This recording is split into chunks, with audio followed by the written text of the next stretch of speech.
Right. This is the comment, bro. Because, okay, this is the old map, right? This is the map that everyone pretty much knows, right? So let's say you come in from uptown on the A train to get to Far Rock, right? Looking at this, you like, damn, it's going to be a long ass ride, right? But looking at this map, you're like, oh, okay. It's not gonna make many stops. It's just gonna go. It's pretty much express.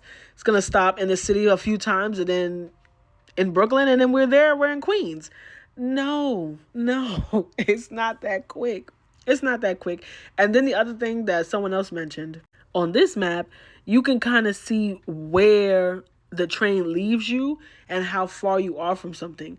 Like, let's say the L line. You see where Canarsie, it leaves you down here on the bottom right, right? And then you see like there's way more Brooklyn to the right of it, and then there's way more Brooklyn to the left, right? On this map, it makes it seem like the last stop on the 3 train is not that far from the last stop on the L train. And that is not the case at all.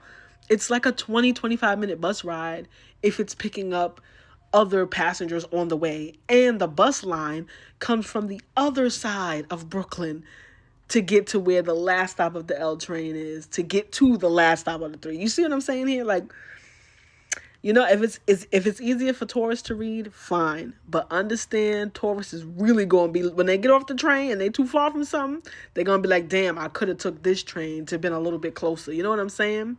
And like, for example, let's say you're flying here. You see where JFK is next to the A train on Lefferts, right? You think, oh, the airport's like right there. That's no problem. We can get off there and probably take a bus and get there in a few minutes.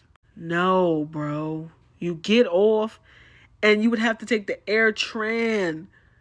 Like, it's just not, it's not realistic, and they're just gonna be dumb far from shit, honestly.